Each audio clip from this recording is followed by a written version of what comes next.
Bismillahirrahmanirrahim. Assalamualaikum warahmatullahi wabarakatuh. Alhamdulillahi rabbil alamin. Nahmaduhu wa nasta'inuhu wa nastaghfiruh wa nu'minu bihi wa natawakkalu alayhi wa na'udzu billahi min shururi anfusina wa min sayyiati a'malina. Man yahdihillahu fala mudilla lahu wa man yudlil fala hadiya lahu. Asyhadu an la ilaha illallah wahdahu la syarika lahu wa asyhadu anna sayyidana Muhammadan 'abduhu wa rasuluh. Subhanaka la 'ilma lana illa ma 'allamtana innaka antal 'alimul hakim. Wala haula wala quwwata illa billahil 'aliyyil 'azim. Fafahamnaha Sulaiman wa kullan atayna hukman wa 'ilma. Wa sakharna ma'a Daud al-jibala yusabbihna wat-tayr wa kunna fa'ilin amma ba'd. Alhamdulillah, kita memanjatkan segi kesyukuran dan pujian kepada Allah Subhanahu wa taala kerana dengan izin dan limpah kurnianya dapat kita bersama-sama dalam ruangan maya dalam saluran media PUM, Persatuan Ulama Malaysia pada hari ini. Tuan-puan sidang penonton yang dirahmati Allah sekalian, kita telah sampai ke 10 malam yang terakhir dari bulan Ramadan.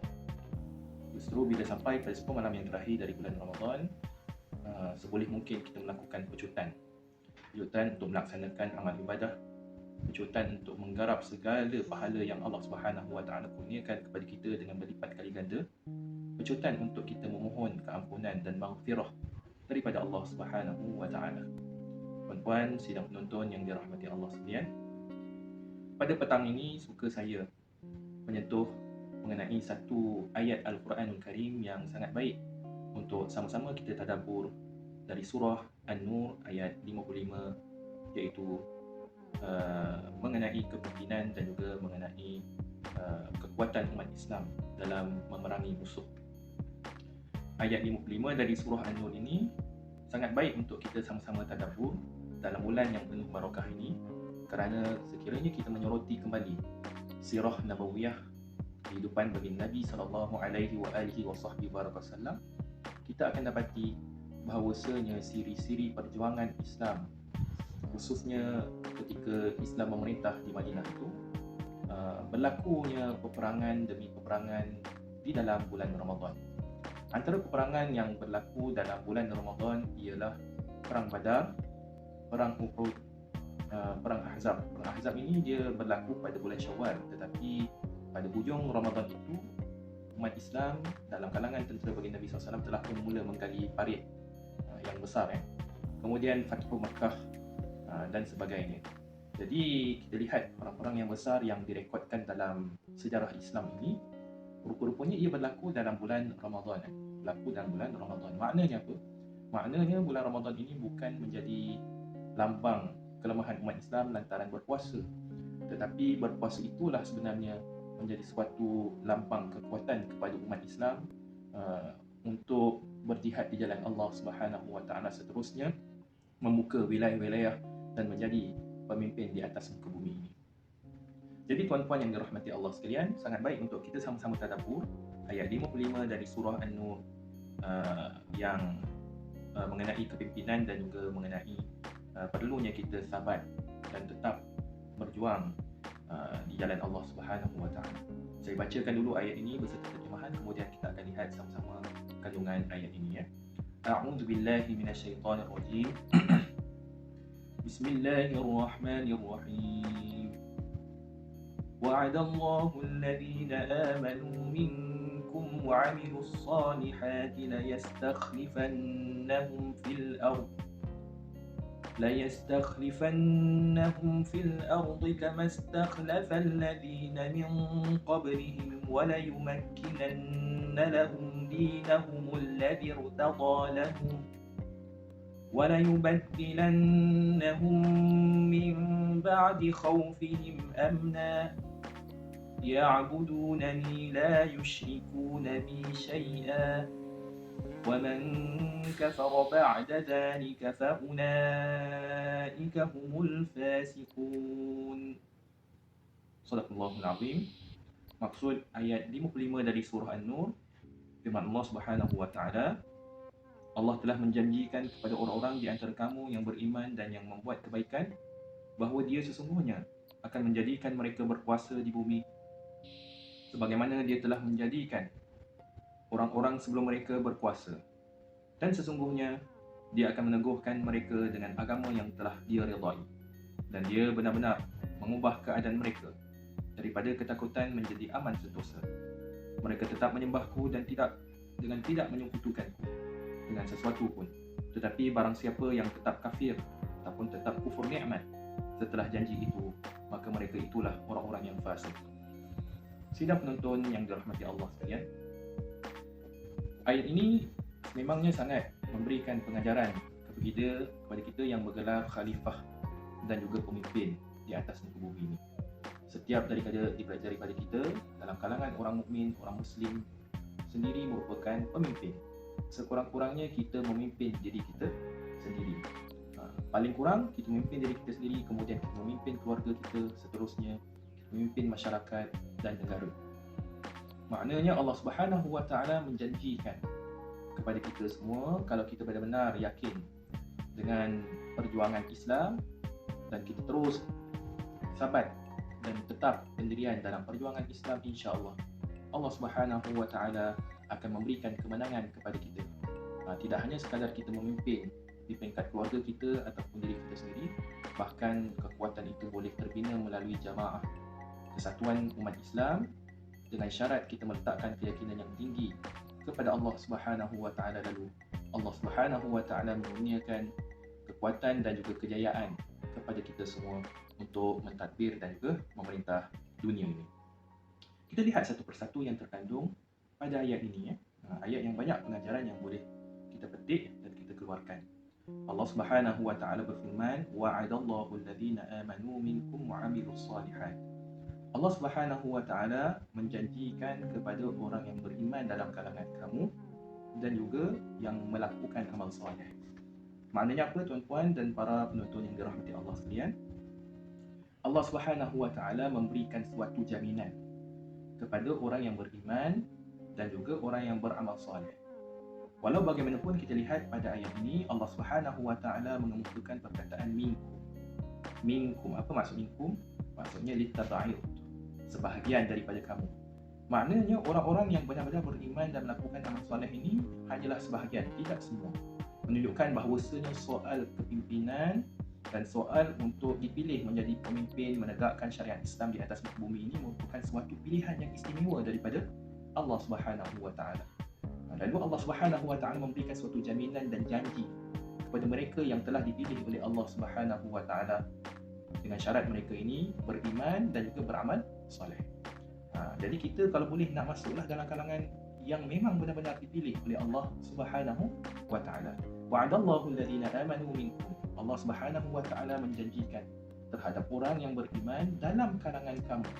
Dalam kalangan umat Islam, ada di kalangan golongan yang fasik, yang melakukan kerosakan, yang melakukan maksiat. Ada dalam kalangan mereka bahkan yang bersifat munafik, nifaq, iaitu kita katakan sebagai kepura-puraan. Ada dalam kalangan mereka juga yang mungkin tahap keimanan ataupun tahap pengabdian mereka kepada Allah Subhanahu Wa Taala adalah sekadar muslim pada nama sahaja. Tapi di sini Allah Subhanahu Wa Taala memberikan janji dan juga jaminan kepada orang yang beriman, amanu minkum, hanya dalam sebahagian dalam kalangan kamu, wa 'amilus shalihat, dan juga yang melakukan amal soleh. Jadi yang pertama apa dia? Yang beriman, dan yang kedua beramal soleh. Macam mana kita nak dapatkan keimanan dan juga beramal soleh ini? Inilah dia peluangnya, medannya adalah dalam bulan Ramadan ini. Kita berusaha pergiatkan amal-amal dan juga amalan dan juga ibadah-ibadah di dalam bulan Ramadan ini dengan memperbanyakkan amalan. Lagi-lagilah kita berada dalam 10 akhir Ramadan. Kerana sumber kekuatan kita yang sebenar adalah kekuatan rohaniah yang menjadi prioriti kepada kita. Memang kita ada banyak sumber-sumber yang lain. Seperti kekuatan fizikal, kita perlukan makanan, kita perlukan minuman, dan kita perlukan penjagaan kesihatan yang baik. Tetapi Allah Subhanahu Wa Taala menyatakan paling tinggi sekali adalah untuk kita memperoleh kekuatan ialah dengan cara kita meletakkan pergantungan yang tinggi kepada Allah Subhanahu Wa Taala, pengharapan yang tinggi kepada Allah Subhanahu Wa Taala. Dalam ayat yang lain Allah Subhanahu Wa Taala juga berfirman, A'udzu billahi minasyaitonir rajim. Ya ayyuhalladzina amanu dzkuru ni'matallahi 'alaikum إذ جاءتكم جنود فأرسلنا عليهم ريحا وجنودا لم تروها وكان الله بما تعملون بصيرا. Allah Subhanahu wa taala menyatakan dalam surah Al-Ahzab ayat 9, iaitu wahai orang-orang yang beriman. Nampak? Skopnya pada orang-orang yang beriman. Kenapa? Kerana bantuan ni Allah Subhanahu wa taala tidak akan kurniakan melainkan kepada orang-orang yang beriman. Siapa kalangan mereka ni? Ayat ini ditujukan kepada umat Islam dan tentera-tentera yang terlibat dalam perang Ahzab, tentera-tentera di kalangan sahabat dan juga Nabi sendiri. Jadi mereka ni beriman, mereka ni menyebut uzkuru ni'matallahi alaikum, menyebut nikmat yang Allah Subhanahu wa taala kurniakan kepada mereka, iaitu nikmat keamanan dan juga keselamatan. Mereka dikurniakan kemenangan dalam perang Ahzab. Yang mana perang Ahzab ini ataupun perang Khandaq ini juga berlaku dalam bulan Ramadan. Persiapan ini berlaku dalam bulan Ramadan. Yang mana ketika itu datang musuh dari kalangan musyrikin Mekah, dalam kalangan golongan Yahudi pula ada beberapa puak seperti Bani Qainuqa, Bani Nadir, mereka bergabung nak lawan dengan Nabi SAW. Kemudian mereka berkumpul pula dengan Bani Khuza'ah untuk mengalahkan Nabi dan para sahabat di Madinah. Tetapi Allah Subhanahu wa taala memberikan suatu janji dan juga kemenangan kepada umat Islam ketika itu, yang mana kata Allah Subhanahu wa taala, "Idza'akum junudun fa arsalna 'alaihim rihan wa junudan lam tarawha." Ketika mana Allah Subhanahu wa taala datangkan kepada mereka, iaitu kepada umat Islam dan juga Nabi sallallahu alaihi wasallam, tentera-tentera. Macam mana tentera-tentera yang dimaksudkan di sini? Fa arsalna 'alaihim rihan.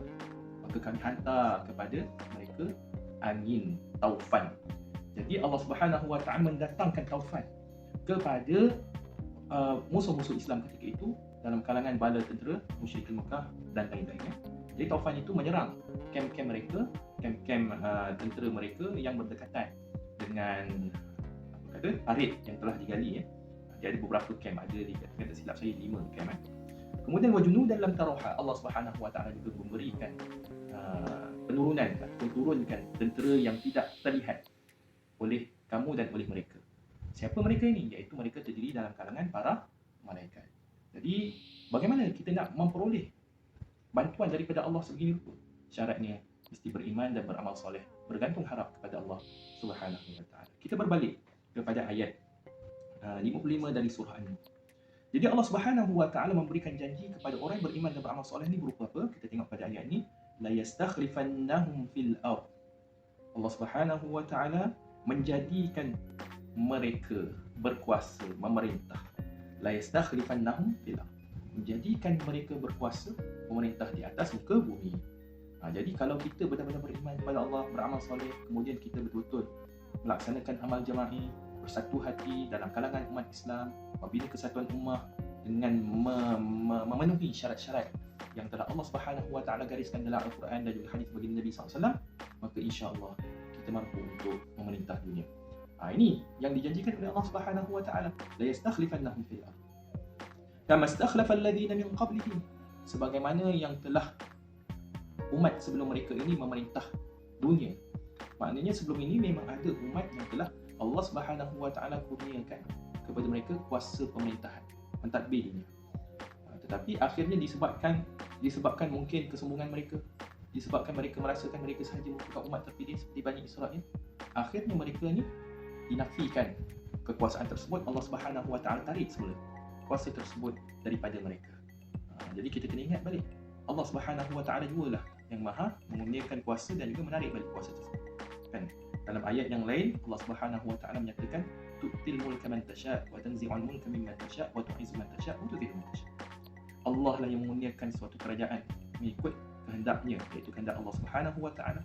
Dialah yang menarik ataupun engkau lah yang menarik suatu kerajaan mengikut kehendak engkau. Engkau jugalah yang menghina suatu kerajaan mengikut kehendak engkau. Iaitu Allah Subhanahu wa taala boleh memberikan, mengurniakan ataupun menarik kembali suatu kekuasaan yang dipinjamkan kepada pemimpin tertentu. Tapi kalau kita benar-benar nak memerintah dan menegakkan syariat Islam, kita perlu melaksanakan syarat-syarat tentera Allah Subhanahu wa taala, iaitu kita mengamalkan amal soleh dan juga kita beriman kepada Allah Subhanahu wa taala. Jadi, tuan-tuan, para penonton yang dirahmati Allah sekalian, Allah Subhanahu wa taala melantik, memilih kita untuk memimpin kalau kita betul memenuhi syarat tersebut, seperti mana umat terdahulu pun pernah melalui perkara yang sama. Apa lagi yang Allah Subhanahu wa taala kurniakan kepada kita? وَلِيُمَكِّنَنَّ لَهُمْ دِينَهُمُ الَّذِي ارْتَضَىٰ لَهُمْ. Allah Subhanahu wa taala menetapkan, meneguhkan la yumakkinannahum. Allah Subhanahu wa taala benar-benar meneguhkan dan menetapkan mereka kepada mereka dinahumul ladzi irtadalahum. Jadi Allah tetapkan mereka dengan agama, dengan agama iaitu agama Islam lah, dengan agama yang Allah Subhanahu wa taala redai. Dinahumul ladzi irtadalahum. Selain Allah Subhanahu wa taala melantik dan memilih seseorang itu menjadi pemimpin setelah dia memenuhi syarat beriman dan beramal soleh, Allah Subhanahu wa taala juga menetapkan mereka ni dengan agama. Maksudnya mereka terus sabar, terus tetap kendian, tidak berubah, teguh dalam medan perjuangan dengan agama yang Allah Subhanahu wa taala redai. Jadi itu dua. Kita tengok anugerah yang Allah bagi kepada mereka yang beriman, beramal soleh dan mereka berjuang di jalan Allah Subhanahu wa taala. Kemudian yang ketiga, apa yang Allah Subhanahu wa taala kurniakan kepada mereka, mudah-mudahan kita pun termasuk dalam kalangan mereka ni, wa yubaddilannahum min ba'di khaufihim amna. Jadi Allah Subhanahu wa taala juga mengubah dan menukar. Pasti Allah Subhanahu wa taala menggantikan mereka, rasa takut mereka min ba'di khaufihim. Setelah mereka rasa takut, Allah datangkan rasa aman dalam diri mereka, rasa aman, rasa selamat dalam diri mereka. Jadi memang kebiasaannya bila mereka ataupun seseorang yang berada dalam medan perjuangan, ada certain waktu itu memang kadang-kadang ketakutan itu datang. Seperti mana kita lihat dalam perang Ahzab pun begitu juga. Kan perang Ahzab yang saya bacakan ayat tadi kan. Yang mana Allah Subhanahu wa taala berfirman dalam satu ayat, "Ija'ukum min fawqikum wa min asfala minkum wa idh zaghatil absar wa balaghatil qulubul hanajir wa taqunnuna billahi dhununa."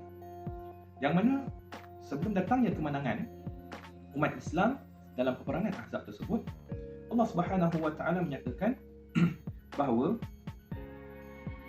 ketika musuh mengepung umat Islam di Madinah, datang mengepung dari sebelah kiri, sebelah kanan, sebelah depan dan sebelah belakang, maka ketika itu keadaan umat Islam seperti mata umat Islam nyatakan ini tidak terarah. Pandangan mata kamu tidak ketentuan arah kerana takut. Hati pun rasa resah gelisah, cemas dan takut. Kadang-kadang bila janji begitu, maka ada dalam kalangan umat Islam mulalah bersangka buruk kepada Allah Subhanahu wa taala. Ini memang dinyatakan, ini realiti yang berlaku dalam perang. Tetapi kalau kita benar-benar yakin dengan janji Allah, kita beriman, kita beramal soleh, Allah berikan jaminan apa? Yang pertama, kita memerintah dunia, jadi khalifah. Yang kedua, Allah Subhanahu wa taala menetapkan hati kita dalam perjuangan, menggantikan menetapkan kita dalam perjuangan, dan agama kita tetap berada di hati kita, tidak berubah, tak goyah, teguh dalam perjuangan dan pendirian kita. Yang ketiga, Allah menghilangkan rasa takut. Kita terus berani di medan pertempuran. Dari rasa takut yang mungkin pada peringkat permulaan, Allah ubah rasa takut itu dengan rasa berani, kegagahan, dan kita merasa aman dengan lindungan Islam sebenarnya. Kemudian Allah Subhanahu wa taala nyatakan lagi apa syaratnya yang ada di sini. Ya'budunani la yusyrikuna bi syai'a. Maknanya tadi kita tahu dah cerita tentang syaratnya, mestilah kita ni perlu beriman kepada Allah dan beramal soleh. Allah tegaskan pada sambungan ayat ini, ya'budunani la yusyrikuna bi syai'a. Mereka ini benar-benar mengabdikan diri kepadaku dan tidak mensyirikkan aku dengan sesuatu. Dengan arti kata, kita benar-benar meletakkan ketauhidan, mengesahkan Allah Subhanahu wa taala, tidak menyekutukannya. Maksudnya kita ni bergantung betul-betul kepada Allah Subhanahu wa taala. Bukan kita bergantung kepada contohnya pemimpin ataupun panglima perang yang paling hebat. Bukan kita bergantung kepada pemimpin-pemimpin yang hebat. Tetapi kita tak ada pun rasa, wal'iyadzubillah, tak ada pun rasa nak bergantung kepada Allah. Kemudian kita rasa dah berada dalam satu pasukan yang kuat, kita kata, oh tak apa, pemimpin kita hebat. Ada pemimpin kita boleh menang. Pemimpin ni hebat ni, general perang yang hebat. Kan? Pemimpin yang memang berkarisma, kita menanglah. Ini yang menyebabkan lari akidah. Kita nak, kalau boleh, letakkan pergantungan yang sebenar kita kepada Allah Subhanahu wa taala. Allah yang mengurniakan kejayaan dan kemenangan. Bukannya general perang kita, bukannya orang-orang yang hebat dalam kalangan pimpinan kita. Bukan boleh harta. Bukan dengan harta baru kita boleh jadi pemimpin. Tak. Kebergantungan kita hanyalah kepada Allah Subhanahu wa taala, dan kita tidak mensyirikkan Allah Subhanahu wa taala dengan sesuatu. Akan tetapi Allah Subhanahu wa taala nyatakan di hujung ayat, wa man kafara ba'da dzalika fa ulaika humul fasiqun. Allah kata apa? Ada dalam kalangan manusia ni, wa man kafara ba'da dzalika. Akhirnya bila mereka dikurniakan dengan kemenangan, boleh memerintah, tetapi mereka akhirnya kafara ba'da dzalika, mereka ingkar. dah bagi kemenangan. Tiba-tiba selepas itu waman kafara ba'da dzalik, sebab itu mereka ingkar. Dalam riwayat yang lain menyatakan kafara ini bermaksud kufur nikmat. Apa yang dimaksudkan kufur nikmat di sini? Maksudnya mereka kufur dengan nikmat kemenangan yang Allah Subhanahu wa taala kurniakan kepada mereka. Mereka tidak menghargai kemenangan yang Allah Subhanahu wa taala kurniakan kepada mereka. Bila mana mereka ini tidak menghargai kemenangan yang Allah kurniakan kepada mereka, maka Allah katakan, Allah jadikan, Allah Subhanahu wa taala menyebut siapa mereka ni? Faulaika humul fasiqun. Sesungguhnya mereka ini adalah dalam kalangan orang-orang yang fasik, melakukan dosa dan bermaksiat. Maknanya kita tidak hanya sekadar kita nak menang, tapi kita nak pastikan kita ni tergolong dalam kalangan golongan yang benar-benar sebagai khalifah pemerintah yang bukan fasik, terus istiqamah di medan perjuangan. Kita berada di atas landasan yang benar dan kita tidak kufur dengan nikmat kemenangan yang Allah Subhanahu wa taala kurniakan kepada kita. Justru dengan beberapa ciri yang telah saya sebutkan pada ayat 55 surah An-Nur ini, insya-Allah mudah-mudahan Islam memerintah dan akhirnya kita mampu untuk menjelmakan dan juga merealisasikan serta memanifestasikan Islam dalam konteks kehidupan kita seharian. Seterusnya, Islam mampu diulang dan diangkatkan, syariat Islam mampu diimplementasikan di atas muka bumi ini, khususnya di negara tercinta kita, Malaysia. Itu saja pengisian saya pada petang ini. Yang baik itu datang daripada Allah Subhanahu wa taala, yang buruk itu kelemahan diri saya sendiri. Saya sudahi dengan wabillahi taufik wal hidayah. Wassalamualaikum warahmatullahi wabarakatuh.